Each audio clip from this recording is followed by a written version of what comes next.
When is I know.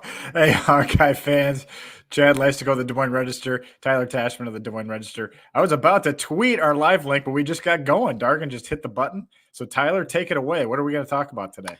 Well, what are we going to talk about? We're going to start off with Iowa's offense and the progress that they've made so far under Tim Lester. And really, I mean, through 6 games of Tim Lester's tenure, I don't think you could have asked for a much better start. Obviously, there's been some hiccups with the quarterback play, but having Caleb Johnson the season that he's having, I think you have to be really pleased with where the offense is at this point. That buy enough time for you? Or Yeah. That's good. That was our second topic, but we can start with that if you want. What do you want to do? I don't know. All right, I thought that was our first topic, but apparently I didn't study this well enough. So yeah, it's just it was just 3 lines. Oh no, well, it is sort of the first topic, which is our first topic was some of the coaching adjustments that Iowa has made. That's what I was headed there the whole way. I was just testing you, so I'm glad that you passed it. But okay. But yeah, so Brendan Sullivan, we actually got to talk to him today. Yeah, and that was interesting, wasn't it? Because I've been asking. So how this works, so you guys know, is every weekend after the game, we give the SID, Matt Weitzel, who's been great in this role, taking the baton from Steve Rowe. We send him player requests for the upcoming Tuesday. So we pretty much do that shortly after the game ends. And, it's sometimes you put, like Ohio State week, you put Caleb Brown down. You're probably not going to get him, but you kind of hope or whatever. So I've been putting Brendan Sullivan down for weeks now. Not for a controversy, not trying to stir up any controversy, but just want to hear from the guy. He's become a part of this offense, like the scoring offense that we're going to talk about in our second segment that Tyler teased. But we got to talk to both today. I thought that was notable, Tyler, because I don't know, Kirk Ferentz kind of approves who gets to come to interviews. And it was almost just like, to me, when I saw Brendan Sullivan walking over, I was like, okay, yeah, there's like really no reason for a quarterback controversy right now. And so this is a fitting time for us to have that conversation with Brendan, right? Don't you feel that way? Yeah, well, I mean, he's an important part of what I was doing offensively. And the thing is, I don't think many, if any at all, expected this to be his role, like coming in, because it was a big transfer portal addition for Iowa, because suddenly it felt like Iowa's offensive hopes weren't just hanging by Cade McNamara's health like it was last season, but you felt like if Cade was to get hurt, that you now have a competent backup with Big Ten experience that can come in. But what his role has kind of transformed into is very different than that, because Cade has stayed healthy, but Iowa has still managed to get him involved in the offense, and it's been a widely a success outside of kind of that one hiccup against Washington, where it ended up not being a turnover, but it could have been. But outside of that, just the threat to run, I've said I've loved that Tim Lester is utilizing this, because you have a quarterback that has a skill set different than Cade McNamara. He can run. He's a much bigger body. He's athletic, and just able to utilize that in the red zone, a place where they struggled, particularly in that Iowa State game, of being able to punch it in for a touchdown. And I think on top of that, maybe something we aren't talking about as much is this has the value of this for next season, for Brendan Sullivan just to be in the game. Like now, because you look at the outlook of Iowa's season, like Brendan Sullivan is expected to be the guy in 2025. Now you don't have him coming off of a season where he just sat on the bench. Like, he was involved in the game plan. He got into meaningful action. So I think on a variety of levels, this has just been a really good move for Iowa. Well, and we saw the other day, it was 3rd and 1, and Brendan Sullivan came in, and that's something we've been kind of asking for. I was kind of inquiring about, almost begging for on our podcast, like, why not at midfield at Ohio State on 4th and inches? Why not bring in a quarterback, especially, a running quarterback, especially after a timeout? And so they did that the other day on 3rd and 1. What do you know? A read option, and Brendan Sullivan runs it 5 yards up the middle, and it looked really easy. And Iowa got the first down and churned right ahead. And I think if I'm not mistaken, that was a possession where they threw the touchdown pass to Caleb Johnson, right? A couple plays later. So could be wrong there, but I'm I believe that turned into points. And he every time that he's come into the game in the red zone, now you would expect inside the 10 you're going to score points. But they've gotten a touchdown every single time except one, which was the one you referenced, which was it was fun to watch that one on DVR Monday, Tyler, because Zach Ortworth comes up behind him like he's going to give the tush push, and then the ball snapped, and Ortworth's going out on a pass.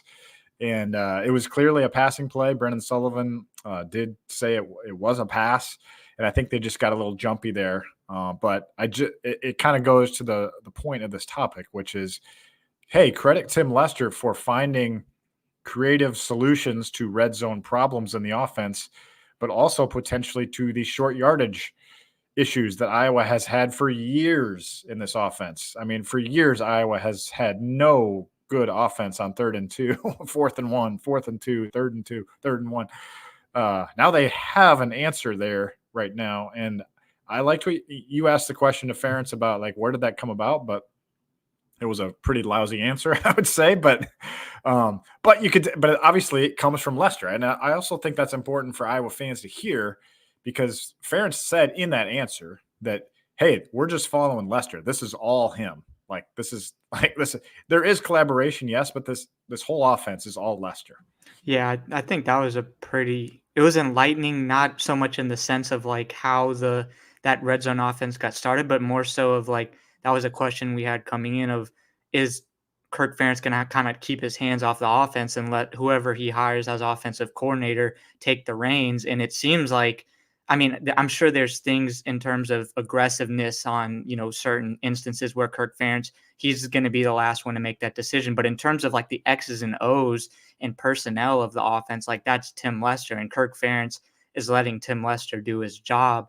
And I think the thing with Brendan Sullivan is like, it's not even if he does anything crazy in that type of red zone package, but it's just having that threat to run, right? Like that's just something else that the defense has to take into account, that, hey, this guy can tuck it and run. Whereas when Cade McNamara is in the game, you feel pretty confident that he's not going to run. So it's just the threat of something else that defenses need to worry about. And I just think it's been in a lot of different ways a breath of fresh air for what Iowa has needed in terms of just being flexible, just showing some creativity, and you utilize some of your best players in the red zone. Now it helps when you have Caleb Johnson, who's just been a prolific rusher, but it's been a really good example of just Tim Lester seeing a problem and then fixing it with the personnel that Iowa has. Well, and it's not exclusive to Tim Lester, right? That's part of the topic of this conversation is Iowa's identifying useful pieces on its bench and implementing them in creative ways. And that flips to the defense, which we saw against Washington. Got to talk to Zach Lutmer today, Tyler, at length. Cohen Entringer also was part of the availability today, and he and Lutmer were both part of the dime package that Iowa really used a lot of against Washington, which makes sense, right? They threw the ball 50 times. That's Will Rogers is a passing quarterback, it's passing offense, and it worked really well. And when I did the DVR Monday, they didn't use dime on the first 2 drives. This was something they had in the hopper, and they started unleashing it, and it worked really well. They were in dime on Jamari Harris's interception. That was one where Lutmer took the tight end, number 85, up the right sideline because he can stay with him, unlike, maybe a linebacker who's 30 pounds heavier. And that allowed Jamari to play the, man coverage and underneath, and he read it beautifully, got the pick. So the dime coverage, extremely effective. Obviously, there's a lot of young players out there, but you get, Zach Lutmer. When did we first hear his name? Was that spring? Yeah, Phil Parker kind of just name dropped him out of nowhere. Yeah. Yeah. And we were like, what? Okay. Wow. Like I was expecting maybe John Nest, you know what I mean? Like, but Zach Lutmer, okay, cool. Like who's he? Another Northwest Iowa product, one of these guys that's just, they just crank out athletes up there. It's just crazy every year. Reese Vanderzee, high school teammate. But yeah, Lutmer, makes a big 4th down stop against Washington too. And it was just cool to hear about kind of the origination of how that came about. Lutmer said, Seth Wallace told him the beginning of the bye week, hey, we're going we're going to install this dime package this week, and you're going to be on the team. You're going to be on that 4-1-6. And so, Lutmer's embraced it. And it's the same thing, Tyler, going into next year. This is a guy you're going to need next year. So really creative coaching, really smart coaching to get these guys reps, gradually bring them up to speed. Now they're more ready if someone gets hurt, and certainly that's good for the future of Iowa football too. And not saying that Iowa's secondary issues are totally solved now, but it I mean, that was probably Iowa's best game in the secondary given the opponent. I mean, that was one of the main questions coming into that game, is that Washington can throw the ball at such a high rate, and Iowa has been susceptible to big plays in the secondary. Like, how are they going to be able to deal with that? And to bring more athleticism on the field, because that's what you're doing when you're putting Lutmer in. You're taking off a linebacker, you're putting in a guy that's better in coverage. So but that's just it's maybe it's not going to solve all the problems, but it does make things easier from a secondary standpoint and being able to stop the pass. And the way that my mind works is just I mean, it works in kind of a basketball world. So, but the way I think about it is that, like, if you have a linebacker on the field and he ends up having to cover a wide receiver, it's like, if a big man has to switch onto a guard in basketball, and if instead of having a big man out there, you have another guard that can switch, or a versatile forward that can, that there's a much better chance of you being able to stay in front of them, and just the secondary as a whole being able to cover that. So I really like it because it just gives Iowa more flexibility. Maybe they're not as good stopping the run, but if you bring that in on third down, a third and long, you have a pretty good idea that the opponent is going to be throwing the ball. So I like the adjustments that Iowa has made, and I feel like we're just getting more answers maybe to what Iowa has struggled with. Like these last that Washington game, it just felt so validating and reassuring for what Iowa is capable of, because it felt like the season could have kind of gone two different ways if that game went bad. But it just feels like Iowa is kind of it's building momentum in the right direction, and it's finding out some of the answers to the questions that some of the concerns that were really bubbling up through the first few weeks. Yeah, and Entringer is a big part of this too. I got the snap counts here. Entringer played a career high 43 snaps against Washington. His previous high was 24 against Minnesota. And Lutmer had played a total of 20 snaps all year, and he got 29 against the Huskies. Add to the fact that John Nestor got 22 snaps. We also saw, Phil Parker's willing to change, and we've always known that. But he rotated four guys at corner, counting Jamari. So they got TJ Hall out there, kind of benched Deshaun Lee after what looked like it looked like to me on the DVR Monday, Deshaun Lee. They ran man coverage, and Lee gave up his crossing route over the middle and became a 10-yard gain. Not 100% sure that's exactly what happened, but that's what it looked like happened. And that's what they talked about in the broadcast too, that Iowa was in man coverage, and Lee just kind of let him go. And Jamari made a great play actually to hold it to a 10-yard gain. But after that play is when TJ Hall came into the game for Deshaun Lee. So we didn't see him anymore. And then we saw some Nestor too, and I liked him. But yeah, to finish the Lutmer point, the nice thing about the way Iowa coaches its defense is they're not putting him in there as a gadget guy. He's going in there as the will linebacker, even though he's a sixth defensive back. So he's actually playing the same role as Nick Jackson or Kyler Fisher would in 4-2-5 or nickel. And so he said he was, studying what the will linebacker does in that situation. It's not like he's just an added defensive back with no responsibilities. He has the will linebacker responsibilities, but it gives you that athleticism. And they must have known tendency-wise Washington was very heavy prone to pass in whatever personnel groups they were in, 10 or 11. And they did seem like they passed every time that dime was on the field. So a danger in the future could be, well, does another team capable of running it against that defense? But seemed like Iowa had a pretty good beat on Washington's tendencies, and so capitalized on it. And this week against Michigan State, Tyler, it'll be, a brand new set of unknowns, a new coach, a dual threat quarterback, but at least Iowa's building more in its arsenal on defense.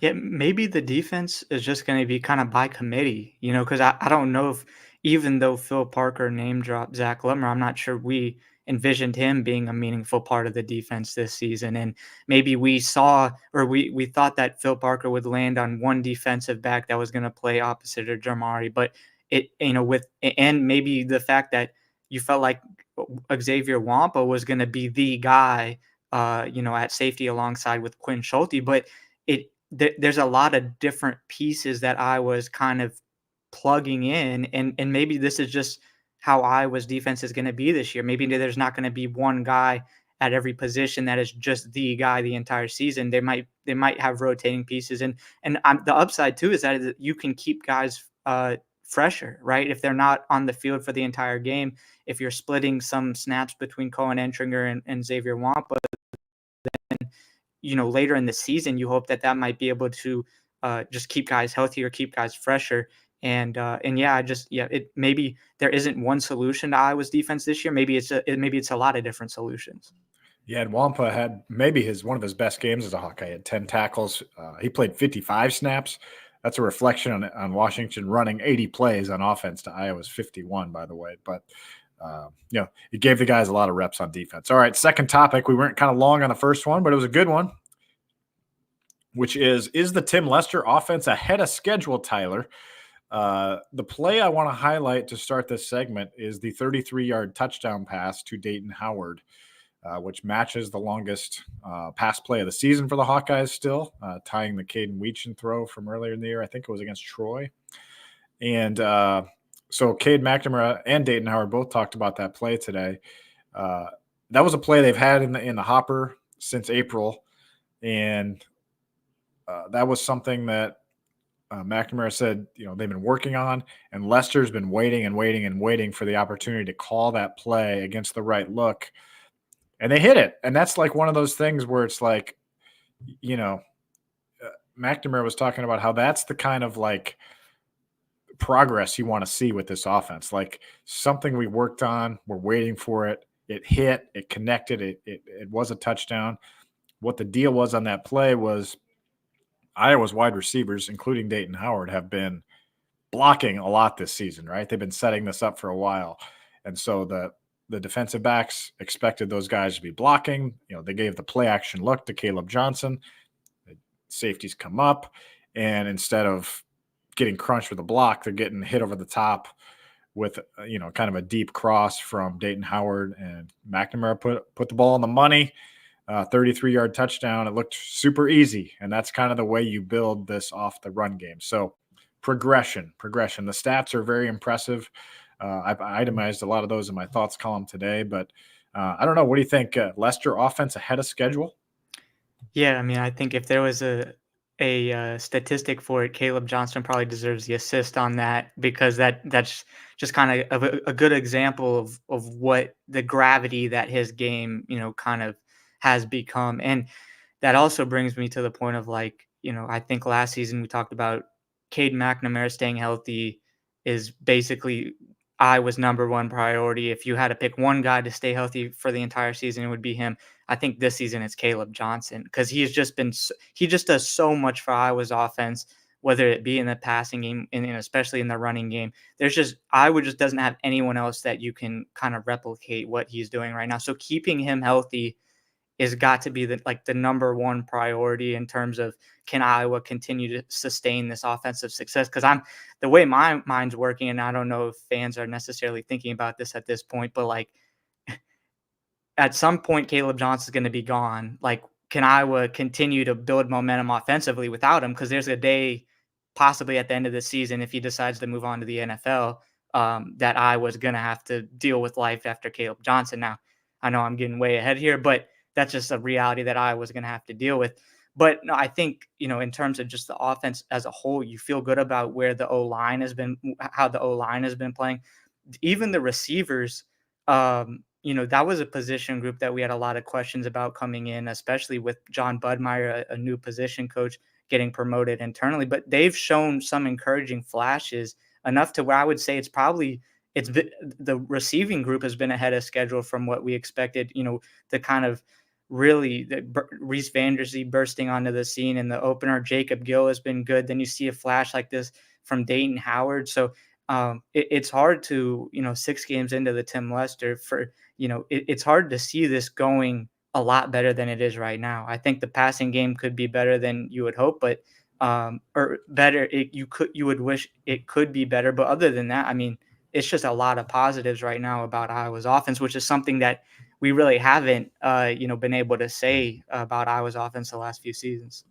Yeah, they're currently at 357.5 yards per game, and that's playing 4 top 20 national defenses so far. Iowa State, Minnesota, Ohio State, and Washington. Those are all top 20 defenses in the country. The defenses are not as strong coming out until Nebraska. The next 5 are outside the top 20. So they got an opportunity to, maybe either build on those numbers, sustain those numbers. Now that ranks 94th in the country, so that maybe that doesn't jump off the page, but scoring offense wise, Tyler, 29.2 points per game. They're 64th in the country, and that was kind of one of the main stat I highlighted in my thoughts piece that posted earlier today, which was Tim Lester said he wanted to cut these national rankings in half, and they were 132nd out of 133 a year ago, 15.4 points per game. They're at 29.2, and they're not really getting like they have one defensive touchdown, right? I think like it's all offensive points. Like the other day was 40 points all on offense. Like this is happening. They're scoring points. They scored on 7 straight possessions at one point. So those numbers, to me, you just have to say they're definitely ahead of schedule. And I'm with you on Johnson. I mean, it's significant because he is averaging. I also put that in my article, not to spoil the whole article. Jeepers, 7.9 yards per carry. Tyler, Jazzy and Patterson's at 4.7, and Kamari Moulton's at 4.4. I mean, to me, that's just the difference in running back right there and those big plays he's generating. Yeah. And the other thing I think too is with, we've talked a lot about Cade McNamara. It's been a major point of contention, I know, but I think if I was running the ball the way it has been and Caleb Johnson is hitting holes and the O-line is playing well, like what Cade McNamara did against Washington is all he needs to do the rest of the season. Like number one thing is keeping control of the ball, not turning it over, because that was, again, with Deacon Hill, that was the issue last season. And then against Ohio State, we saw how badly things can go off the rails if Iowa doesn't hold on to the ball. But Cade McNamara, maybe he's not going to be like throwing, over 2,000 yards or whatever on the season. But at this point, if the running game is this good, you don't need to ask him to do a lot. Like if he sprinkles in a throw to Dayton Howard like he did, if he throws for just maybe a little over 100 yards, but he's efficient, he doesn't turn over the ball, I think that's going to be plenty for what Iowa needs right now. But that also, plays into the role of you need Caleb Johnson to stay healthy in order for that to happen. So, but I think if Cade McNamara, like, Tim Lester came out after the Minnesota game and he said that was, probably one of his best performances, and maybe conventional wisdom wouldn't have said that, but he took care of the ball. He ran the offense. You let Caleb Johnson do his thing. That maybe I think should be the expectation for Cade McNamara the rest of the way. Yeah, and there's so much that McNamara is doing that I know people don't want to appreciate, but just checking him into the right running play is whatever. You can see his command out there is really improving. You can see that. And I almost think, Tyler, that the Brendan Sullivan play where he threw the ball and almost created just a catastrophic turnover, like it was almost like, oh yeah, that's why he's not playing. Give us Cade. We'll take the safe Cade, okay? Give us Brendan on the red zone. So I don't know. I feel like I didn't see much consternation, I guess, surrounding Cade this week. It seemed like people were happier with him. So, I mean, it was 8 of 14, 108 yards, nothing earth-shattering, but 2 touchdowns. And he did all right. And so I see progress there. And you guys can check out my article for some more numbers. Third down conversions are way up. or rushing yards per attempt is crazy how good that is right now. And we'll see if it continues against Michigan State. Our third topic today, we'll just kind of collect some odds and ends from the press conference today, Tyler. Let's start with injuries. Addison Ostrenga will be out for a while. Sounds like several weeks more. So that's a significant blow because to me, they pasted over it pretty well the other day. They were okay with Zach Ortworth. They used 11 personnel. Seth Anderson, it was nice to kind of, bring him in 1-for-1 almost with Ostrenga, just go more Anderson in the slot and one tight end. But it does emphasize to me that, man, if they lose Luke Lachey for any length of time now, like for any reason, like then all of a sudden that's not good. So Luke Lachey has hit, the importance of him just went up a lot for me. I think the good news with what we've seen from Tim Lester is that he can adapt, right? It's not like, someone goes out and suddenly they have no idea what to do. Like Tim Lester seemed flexible, and we've seen that with what he's done with, bringing in Brendan Sullivan and different packages. And like the first scoring drive against Washington, like the variety of run plays was just like astounding. And that's one of the things, like, I don't know how much you need Cade McNamara to do when you can have that crazy of a variety of run plays. Like it was like, it's not just like they're handing the ball up the middle every time. There's like the motion is actually doing something, and there's a multiplicity in the run game. And that was, going back and watching it, it was really, it was just kind of fun to watch because you can tell the creativity. You can look at the run game as being just something that's just kind of black and white, and there's not a whole lot of creativity to it. But Tim Lester is clearly scheming up some stuff that, even if the run is coming, that it's not going to be easy to stop. And then you add Caleb Johnson into the mix, who we've seen so many times this season where it's clear the defense knows what's coming and they're still not able to stop it. So that combination, that's why I feel like, Cade McNamara doesn't need to do a whole lot. I think when he committed to Iowa, there was maybe an expectation that he can be the savior to Iowa's quarterback woes. Like he can be the guy that can turn it around. Maybe he's not that guy, but maybe he'll be a lot steadier than Iowa has had. And I think that's maybe a good bar for him at this point.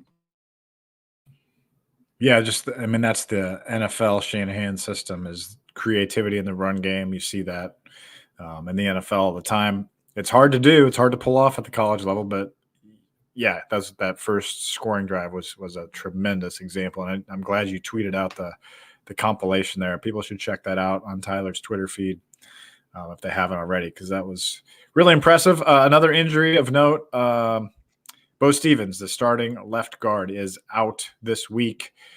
Didn't sound like it was too much of a long-term injury, but definitely out this week. Usually when you hear that kind of stuff, it's usually a couple-week type of deal, so I would expect he's probably going to miss at least 2 games, but for sure this one. Tyler Ellsbury stepped in and played. That's the nice thing when you got a guy like Tyler Ellsbury, a fifth-year senior who's played well in the past. He was fine at left guard the other day for the Hawks. So you feel okay there, right? And possibly Hayden Large comes back this week. So those are your injury updates today, brought to you by Hawk Central. We need a sponsor for that. We need like a. Well, there haven't been many injuries yet, so we haven't had to. No, I know, and that's what's crazy. This is like the most injured they've been.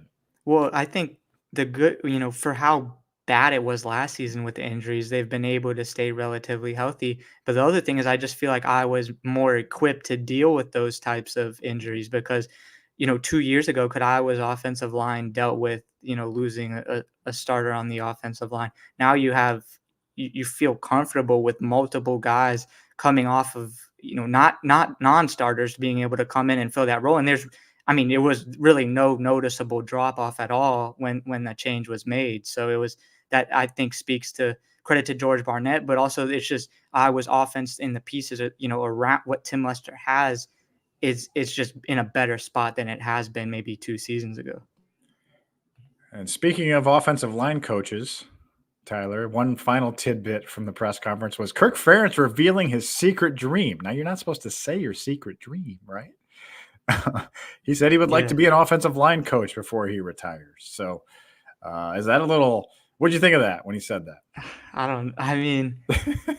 it's like he drops all these kind of he drops all these little nuggets of information and stuff, and it's hard to tell like when he's kidding or not, or I don't know. Did you feel like he was being serious with that, or Yeah, I oh, do. you did? I Okay, well, actually think he is. okay, well, yeah. Like, I mean, I don't know if he'll actually do it, but I think that's what he would like to do. yeah, But you can't get 7 million a year to be an O line coach. So, right, right. but the replies to my tweet were there's some pretty funny ones. I mean, it was right for the picking, right? Like my Well, tweet was Kirk Ferentz says his secret dream is to be an offensive line coach before he retires. The first reply was awesome. Let's start this week. no, well, um, he also Beth could mentioned. make that happen. I think the Jets are looking. I mean, you just open this up for fans, and they'll run with it. They'll put some funny stuff out there. Yeah, well, there was actually a question that PFF Pro Football Focus was brought up, and basically saying that Iowa was graded out, what they were graded in offensive line this past week. And Kirk Ferentz was basically saying he's glad that PFF wasn't around when he was an O line coach, to where you could look to see how your O line was graded on a week by week base, or the general public could see how the O line was graded on a week by week basis. Yeah, and it was just kind of an amusing little statement, something to pocket. But Kirk needs six wins to pass Woody Hayes, and Iowa's got 6 regular season games left. So some Kirk Ferentz storylines for sure to watch as we go. As you guys know, our Hawk Central radio show on Wednesday, just 24 hours away, basically. So we'll get you a Michigan State preview tomorrow. Tyler and I will. There's even talk of Dargan, who produces our show here, joining me for a bonus women's basketball segment on tomorrow's show. So stay tuned for that. I think that's going to happen because we haven't gotten to talk about Iowa Women's Media Day yet. So lots of good stuff going on this week. And Tyler gets to travel to East Lansing without me this weekend. This is only the second game I'll miss since I got back on the beat in 2014. So I'll miss being there, Tyler, but I know you'll hold down the fort really well for us. Yeah, I'll try to make Hawk Central proud and the readers. I know you will. I know you will, and I'll be. We'll still have a post game pod this week. Everything, all business as usual. I just won't be in the press box itself. So anyway, for Tyler Tachman, this is Chad Leistikow saying so long. We'll talk to you soon.